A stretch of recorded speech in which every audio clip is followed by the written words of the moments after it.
Hi everyone, Captain Salty Pete here. Now that JoJo's All-Star Battle is finally out, I've decided to make an introductory system mechanics video, since there isn't really a single source for information on some of the more wacky bits of All-Star Battle just yet. Hopefully this video will cover everything, but if I do miss anything, I'll make something supplementary to cover it. Without any further delays, let's get started. So, starting off with the absolute basics here, for anyone who can't read Japanese, you get to the button config with this option here. Once you do, if this is your first time, you'll start off with the pad buttons by default, but you can switch over to arcade stick like this. Once you do that, you'll have the arcade stick default buttons, which look something like this. Excuse my awful drawing of a stick layout. Since throw and Gracie's attack are button macros though, I've removed them from my custom layout and moved taunt a bit closer, for something like this. You could probably mess around with this if you wanted to, but as with any fighting game, if you want to do a wacky button layout, make sure you get it right in the button checks. Now that we've got the buttons out of the way, we can start diving into the actual game, with the character styles.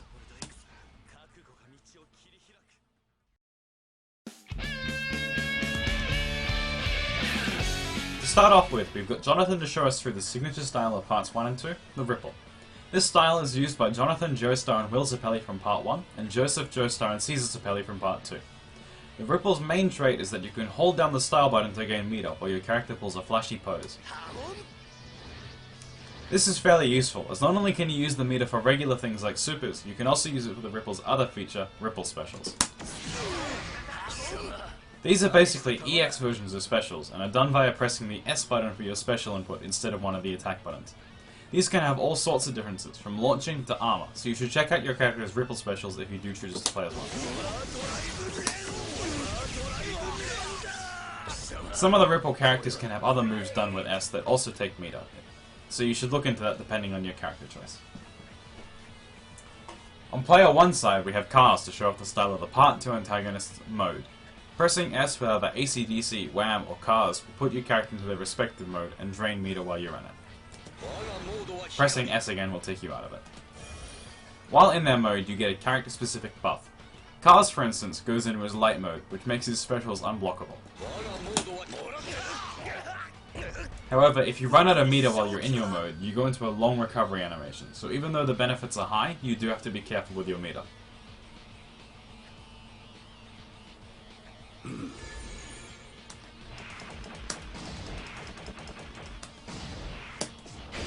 If you're already in your mode but want more, you can go into a super version of your mode with down down S.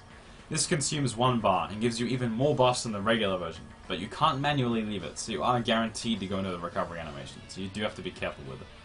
Cars' Bright Saber mode is his super version, and it makes even some of his normals unblockable. ACDC and Wham, however, get very different buffs from their mode and super mode, so if this style of play with a heavy emphasis on meter management interests you, try them out and see which of the buffs you like the most.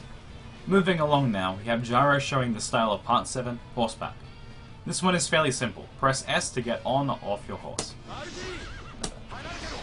You have armor while you're getting on your horse, and so you could potentially punish things against an opponent who can't hit confirm too well. But as you can see, the armor doesn't last the entire time, so this is a bit of a risky strategy. The horse has better movement and a larger hitbox, in addition to different normals and specials. Furthermore, some moves that would normally knock you down can't knock you off your horse, so some characters can either get better or worse combos on your horse, depending on how this works for them.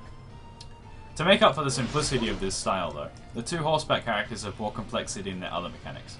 Gyro with his steel balls and rotation gauge, as you can see going up here, and Johnny with his level up mechanic. Stand style, demonstrated here by Jotaro, is the most common style in the game, featured on 23 different characters. Of these, 20 of them use the normal active stand version we'll be talking about here, with the other 3, Whole Horse, Mista, and Shigechi, being weird outliers who kind of function in their own style that we won't be looking at in this video. With the active stand characters, this style is fairly straightforward. Pressing S summons your stand, or desummons if it's already out. This changes your normals and specials, as well as making your hitbox a bit bigger. In addition to this, while your stand is out, you gain access to the ability to stand rush some specials. What this means is, if you press S during the move, you will desync from your stand and can act while they continue the move.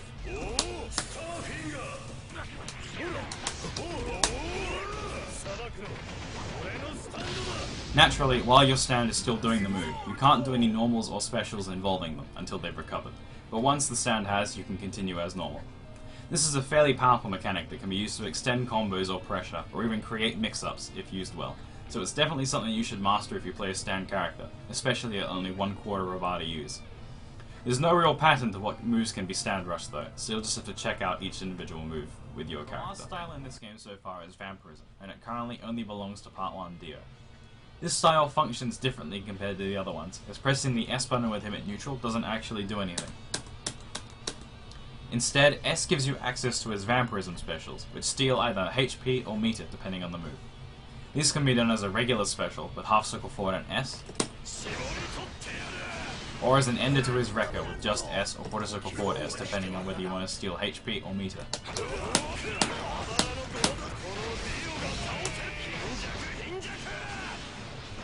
These can be mashed to increase the damage with no drawback, so it's pretty important you do that, as it almost doubles the damage. Otherwise, Part 1 Dio is a fairly simple character when it comes to his style, and most of his variety comes from his specials.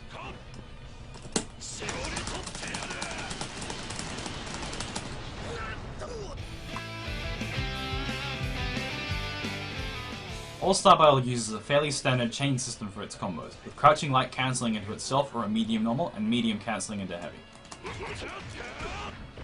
You can also mash standing light for a Persona 4 Arena-esque auto combo, ending with a Hati's attack if you have the meter.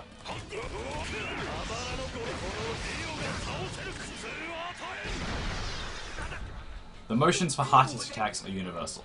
Quarter circle forward and 2 buttons for a Hati's attack, which is a level 1 super, and quarter circle forward and all 3 for a Great Heat attack, which is a level 2 super.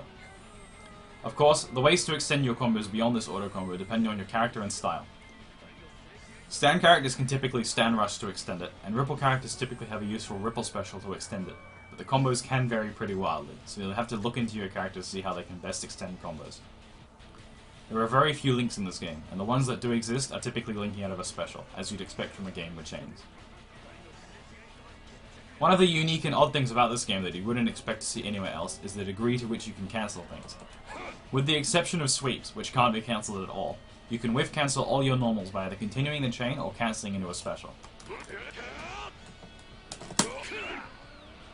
If you're playing a character with access to one, you can even cancel into some movement options, like super jump.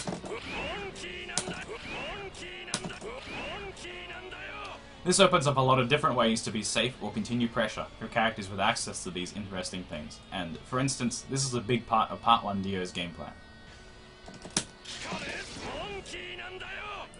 Besides supers and the style-specific meter options, the other way to spend your meter is a putsun cancel.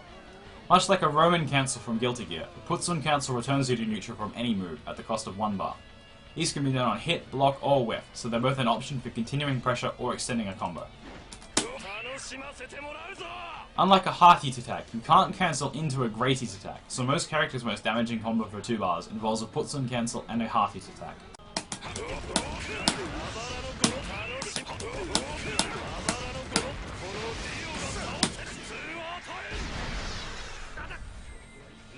However, at 3 bars, a putsun cancel opens up a lot of different ways to combo into a Great Heat attack, so keep that in mind.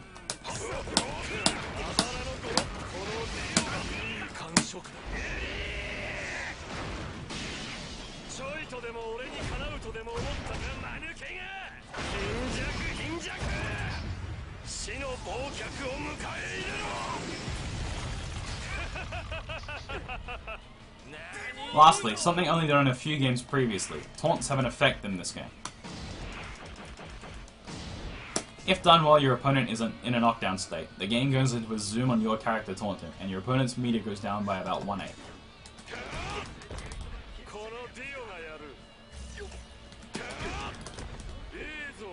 In addition to this, some characters have access to a counter taunt, which is a special done with the taunt button as the input, and these can have all sorts of effects.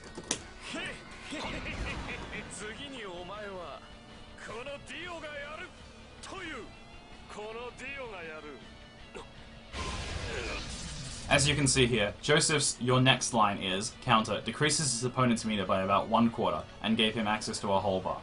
If your character relies on meter, then taunts are definitely something you'll have to watch out for. Defense in this game is centered around both sidestepping and the guard bar. Naturally, your guard bar goes down while you're blocking, and it won't start healing until you've stopped blocking for a while. This doesn't include being hit or knocked down, even if it was healing before you got hit, so you'll have to be careful with that. The guard bar goes down pretty slowly and regenerates at a fairly nice speed, so with careful play you shouldn't be guard broken too often. Against some characters though, you have to be extra careful when your guard bar set's getting low, as some characters can take huge chunks off the guard bar, like with Wham's forward heavy. As with other games, when your guard bar gets broken, you're put in a hit stun and your opponents get a free combo. As you'd expect, this is pretty painful.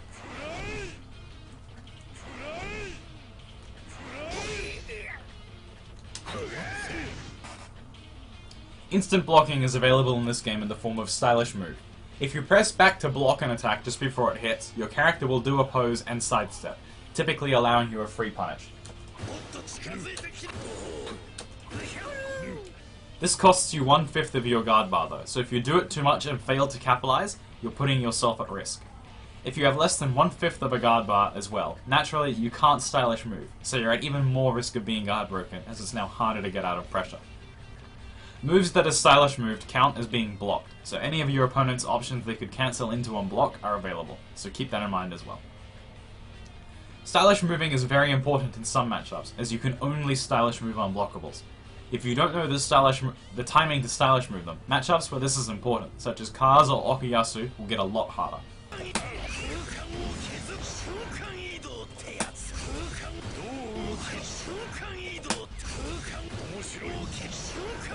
Sidestepping can be powerful in this game, as there aren't a lot of moves that can catch you in the same style as tech and tracking moves. But you don't have any invincibility on startup, so if you mash sidestep, you are vulnerable to being frame trapped. If you do sidestep a move though, you can punish it in much the same way as if you had Stylish Moved it. Finally, Quick Rise, done with sidestep as you hit the ground, will keep you safe from a lot of the nastier Okizeme traps if your opponent chooses to not end their combos with a hard knockdown, so make sure to keep that in mind.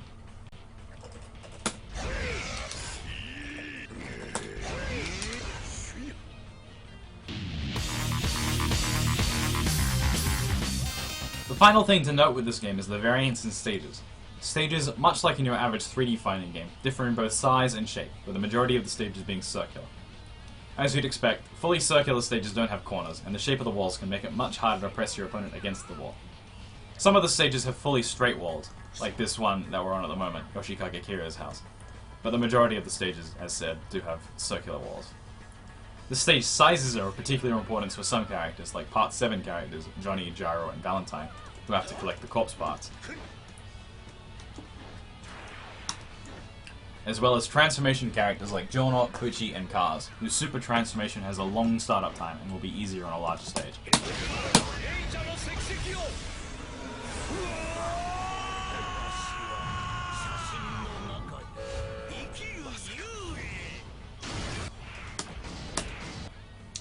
The stage hazards are triggered by someone being knocked down in this large glowing area on the stage.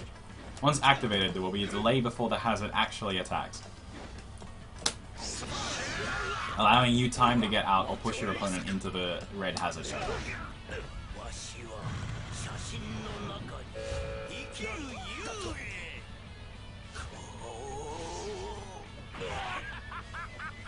As you saw, stage hazard attacks are unblockable, so you do really want to get out of there. Stage hazards will continue to do their attack intermittently for the entire round, but will need to be activated again next round. Stages can have different patterns. As you saw, this one follows a path through the stage. Some of the stages will just hit a certain spot in the stage. And one exception, the Philadelphia Coast stage from Part 7, the stage hazard is actually a positive that you want to get into, as it gives you more meter. Because of this, its colors are different to let you know that it's a positive and not a negative.